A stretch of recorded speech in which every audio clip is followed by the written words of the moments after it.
Good afternoon. You know who it is. Mr. Rojas in the house. You know, just another day, another session, talking about the recovery process that I'm on today. I wanted to go ahead and touch on something that I feel is very, very important that I've discussed before, but we really haven't got too into details, especially the way I want to do today. You know, I feel that it's actually it's very vital in my recovery process. You know, like I've stated a lot of times before, and I'll state again, this is my recovery process. This isn't anybody else's recovery process. This is my recovery process. Now, my recovery process actually requires for me to go ahead and take a certain route that many people wouldn't agree with, which is fine. You know, I guess it's called the MAT treatment, the medicated assisted treatment. You know, so basically I'm prescribed methadone.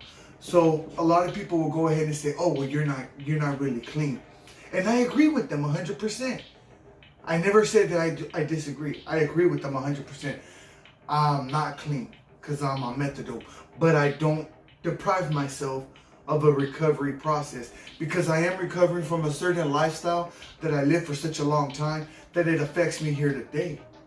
Not only a certain way of thinking, you know, a certain way to behave, how to act, you know, all that plays a major part in my life today. You know, I barely started working full time, so now I'm employed full time, you know, and I'm around other people who are not addicts, who don't have the same beliefs as me, and it can get very stressful. And that's what I wanted to go ahead and talk about today, because there's a book that I picked up on recently, and it's called The Power of Five. Now, this book it's amazing. I had when I first bought it, I was reading it a lot, but I started working, and I really lost touch. You know, I lost touch. You know, I was actually going over a lot of my old videos, and I remember this is where we started at. This was the foundation to Deep in the Streets. We started at this table with the placemat like this, with my NA book right there, talking about recovery. And I remember how I felt at that time. You know, I wasn't working, but I was pretty deep into my recovery. And I feel like I lost touch. I lost touch. Bottom line, I lost touch. You know, there's no excuse to it, because I should be able to balance it all out. My work life, my recovery process, my methadone, my life at home, you know, my personal social life, because I need to have a social life at the same time. You know, I have to go attend the Charger game. I have to go watch a movie with a homie or something. Like, I have to be able to do positive, constructive things like that, especially now in my recovery process, because I don't know how to go out and have a good time without catching a fucking felony. Bottom fucking line is, I don't know how to go out and have a good time without catching a felony. As goofy as it sounds, but that's the bottom line. Even if I go to downtown, which is it's a known area right here, like any other major city. It's downtown San Diego. It's the gas lamp, they call it. I go out there, have a few drinks with some friends. Next thing you know, we're getting in a fight. Next thing you know, we're drinking out in public. Next thing you know, we're getting high somewhere. Like, no. Press the brakes and the emergency brakes and reevaluate where you're at right now in your recovery process. You know, I would have to go ahead and honestly give me, say, about a C. You know, because I'm not going to give myself a B, because I haven't made enough effort into staying clean and living a clean lifestyle. You know, I give myself a C due to the fact that I am still in the recovery process. I haven't thrown in the towel. I have another 24 today, clean and sober. You know, yes, I say I'm not clean because I'm on methadone, but I'm not on opiates, I'm not on amphetamines, I'm on medicinal marijuana and prescribed methadone. To me, in my recovery program, That's me clean. Because it's hard enough for me to just stay like that. I would say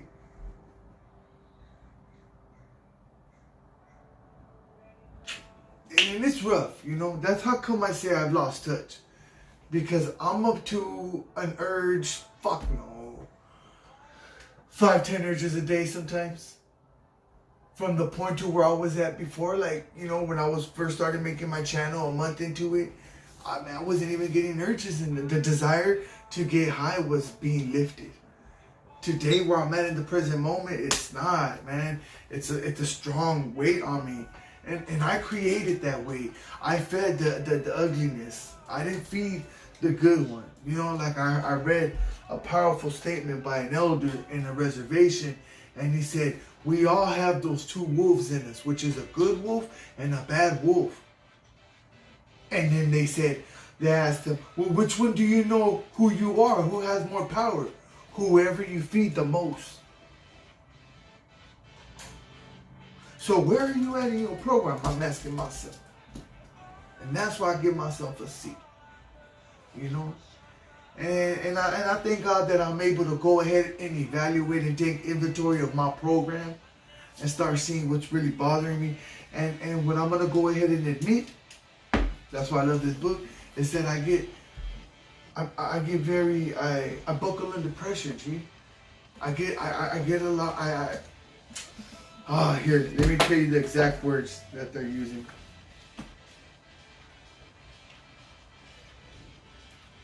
Staying calm under pressure. That's not me. I take a lot of things personal. I personalize. And I've been called upon that. There's a place out here in the state of California, Southern California. There's a great program called C.R.A.S.H, Community Resources and Self-Help. It's a behavior modification program. They specialize in behaviors of addiction, not just that you're an addict and you like to get high. No shit, dude. Who doesn't fucking like to get high? All of America likes to fucking get high. They just don't admit it. They have different forms of addiction, but they're addicted to something, and there's certain behaviors behind this addiction. C.R.A.S.H specializes in finding out those behaviors and calling you out on it.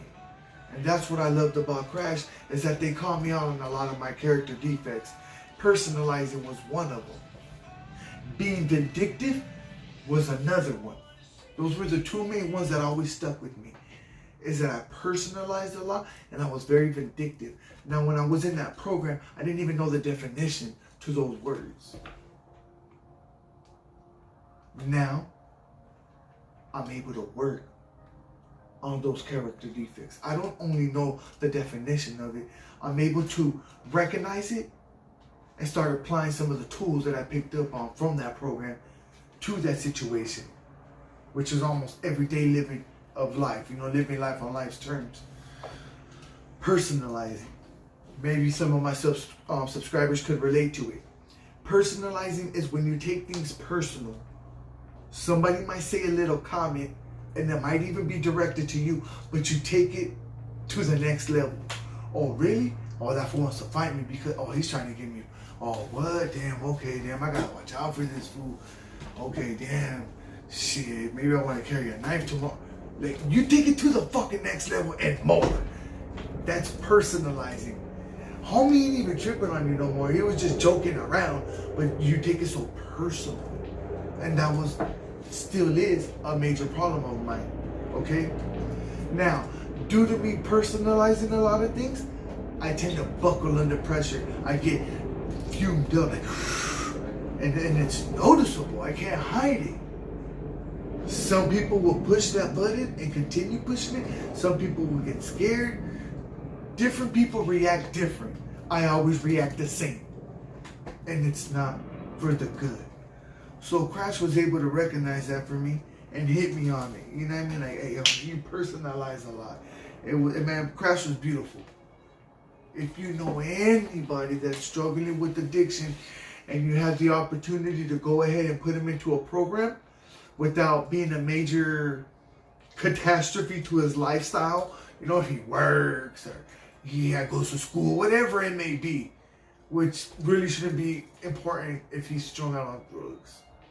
If he's addicted, that's the most important thing in his life right now. Because even with a degree or a good job, addiction's gonna always take over and win.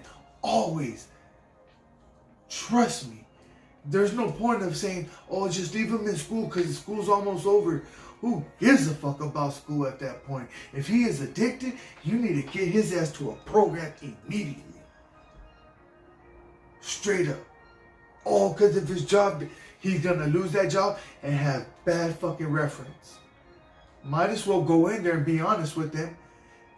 A good company will let you go to a program, probably even pay for the program for you to get clean and bring you back. A good company.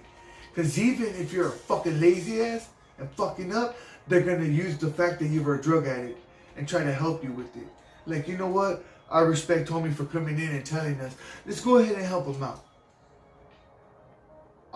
You don't quote me on it because I'm not sure for sure. But I know that in some states, if you go in and tell them that, they can't fire you by law. They have to get you help. I'm not sure what state, so don't get all crazy with me in the comment section. Like, you don't even know what you're talking about. I know I don't. Go to the next channel. It's okay. So, you know, you have that leverage. Go ahead and use that to your advantage. If you're an American citizen, baby, and you're paying taxes, do it properly. Last but not least, one of my major character defects that we fucking were hitting on was being vindictive. If you did something to me, I was going to make sure I did it back to you twice as hard. It was ridiculous. And that one I didn't notice. I just thought it was just a way of living naturally for any Southerner, Sudanio, homie, Southsider, whatever you consider yourself to be. But if you were coming from an area like me, most likely it was just a tactic, a defense tactic. It was nothing major. No, in the real world, that was considered vindictive. You can't be vindictive. And it was amazing the first time they called me on it. And I realized, I was like, oh shit, I'm in trouble. We used to have this thing that they call slip group. So at that program C.R.A.S.H, I'm telling you, it's fucking amazing. I bow for that program. Monday, Tuesday, Wednesday, Thursday, we would have major classes in the house in the evening time from like 7 to 9:30 at night. Monday would be encounter night, dude. So on Mondays, they would go ahead and put all 50 of us together from the house together in a circle, and we would call out 5 people one by one. First, you go to the middle. And everybody in the house that had something to say would put their hands up. And for example, would be me. Hey, Eli, you know, I'm sorry to say, man, but I just wanted to let you know, man, if nothing changes, nothing changes. And all you got to do is put your hands on your laps and be like, thank you. Thank you. And the counselor would be like, can you go ahead and elaborate on that? Can you let him know in details what do you mean by if nothing changes, nothing changes? Yeah, in the morning I see you getting dressed up in the mirror and you're all like looking at yourself and just pay attention, okay? Don't lose me here. Pay attention. I know what I'm telling you. And this and that. And I'm thinking to myself in my head because I can't speak up. Are you fucking serious? The counselors know that type of shit. But then you got the next brother who be like, hey, Eli, I slipped you because the other day when we were in lunch line, you grabbed 2 Kool-Aids. And I was like, you're right, I did, you know. And I take pride in that. When there's rules in the house, I used to like following them in front of people because that's what I do. You know what I mean? Supposedly. Listen. So he slipped me on that and I was like, you're right. You know, he goes, that's not good, man. You know what I mean? Nothing changes, nothing changes. And I was like, fuck, okay, whatever. So that was encounter night. Everybody would basically just call you out on all your shit. Talk shit to you, and you just had to sit there. Thank you, thank you, thank you. It was a way of treatment for them. It was a way to go ahead and humble you. Take what you want to take and run with it, and let the other shit go out your ear. If it doesn't apply, let it fly. Bottom line. Tuesday night, it was Monday night encounter night. Tuesday night was employment night. We used to talk about like what to do in job interviews, how to apply for jobs, how to go dress to a job interview, how to go dress to a job. Okay, for example, As stupid and corny as it sounds, but for many homies, it was a shocker. You do not go look for a job with the homie. What? Yes, it's either you or at least one of us. No, yeah. At least one of us is going to get hired. Like, no, come on, stop thinking like that. And you got to go out there and fight for yourself, bro. Ain't nothing else out there more important than you getting a job. That's it. Don't worry about what the homie's doing. Don't worry about smoking the blood. You need to go out there and get a fucking job. I got blessed with one. When I went out and got, that was the thing about me at that program is I was basically a role model to them. Real quick before I go back to what I was saying.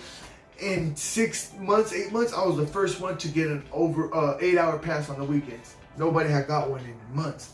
I was the first one because I started working and I upgraded in the program by doing good, following rules. I used to always tell the homies, we know how to program because we do it in jail. You're going to tell me we can't program out here when we could have a little bit of freedom? It was either this or jail. It's not that hard of a choice for me. I'm sorry. And we went from there.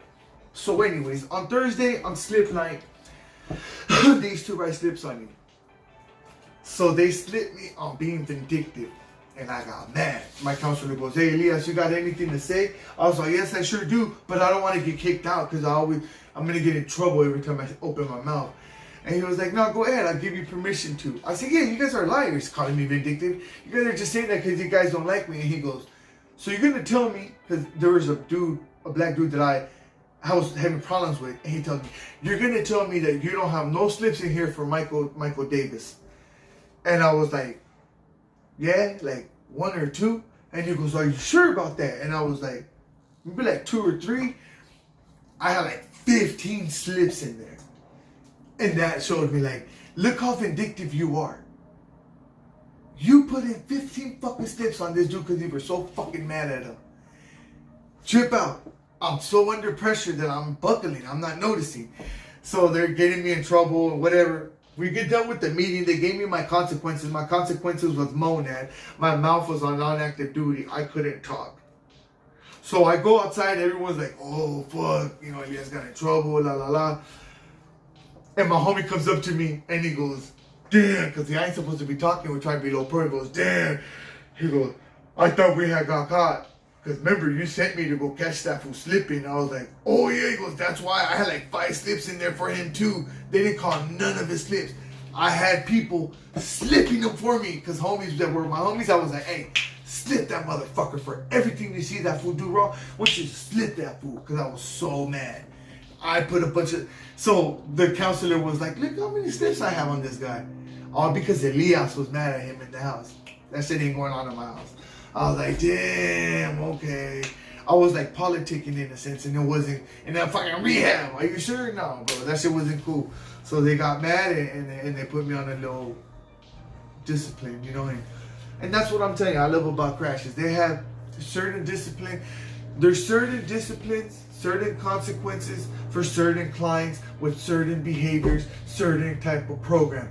My program is not your program, like I've stated many times. It's my program. So they look at it like I need to have a certain type of consequence. I don't need to be punished like other clients there. And I know why. I see why. Trust me. You know, me personally being the person that I am, in my heart, I know why. You know, real quick for people that can't catch on, real quick, there was a job called a coordinator there, which was basically the rep of the house, okay? You had to go to the coordinator for everything. He was like the counselor. I never was a coordinator at that place, at the house. I never, everybody's supposed to have every job one time. I had every job except that job. I remember I told him at the end when I was, you know, transitioning out the pad, I told him, Ricardo, how come I never got that coordinator position? That's messed up. You never really liked me. And I go, you were a fucking coordinator anyways. And I started, I was like, oh, okay. You know, it was true. Not that being cocky or nothing. I was able to bring out the leaders in other people. If I did something in group, if I cried, then everybody else felt comfortable crying. Literally. Because every time we had a class and something deep happened, And a lot of us would cry. He would always pick on me first. Hey, Elias, yeah, would you mind sharing with us what's going on? I'm like, fuck, all right, yeah, you know what? Real quick, I'm going to close it with this. He came in one time and he put on that song, Hoobastank, The Reason, the one I have on one of my profiles, on one of my uploads, you know? And he said, okay, guys, I want you guys to close your eyes. You know, everybody close your eyes. And basically, bottom line, everyone turns and looks at me. So I close my eyes. You know, I always participated to the fullest. And I close my eyes, you know, and he puts on the song. You know, and we're like, all right, what's going on? You know, some people didn't know what it was. I already had a feeling. I kind of knew what it was already. So I was kind of like, oh, damn. I was already thinking certain things.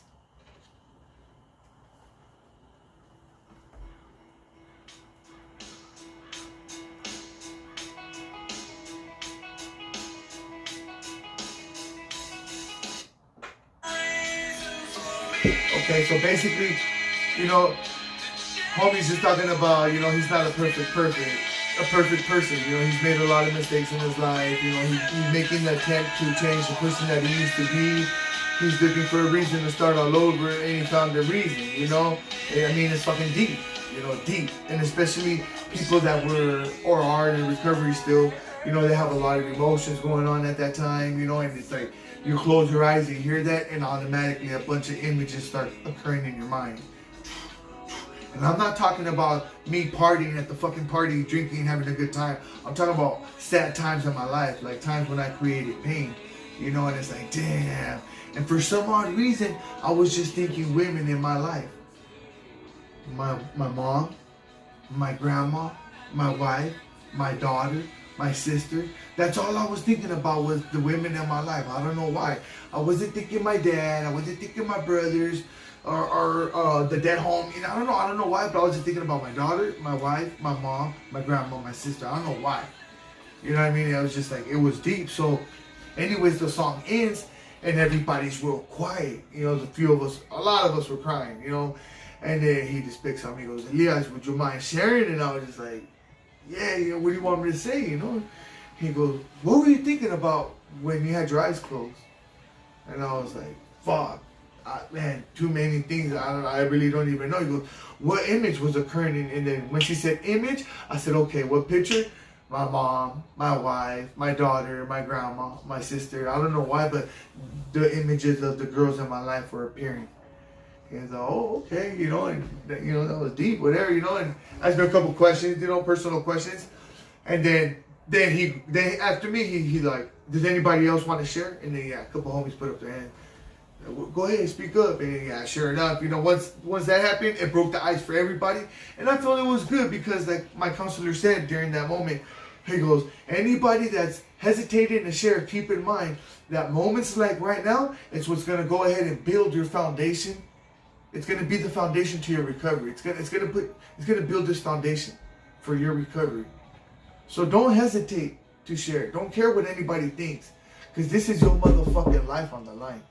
I was like, damn, that was deep. That was deep. And it was true. You know, because a lot of people like myself, we're so worried about what others think that we don't even want to share. So when I would open up, I made it so the group knew that it was okay to share. And I think that's what my counselor liked about it, you know? Like, we would have homies come in, and they would walk in and see that we had name badges around our neck, and they would walk out right away. Like, no, I ain't doing this shit. And then the counselor would be like if it was a homie, we could tell right away. My counselor recorded would be, hey, go get him. And I would run up right away. When I would run up, I could tell right away.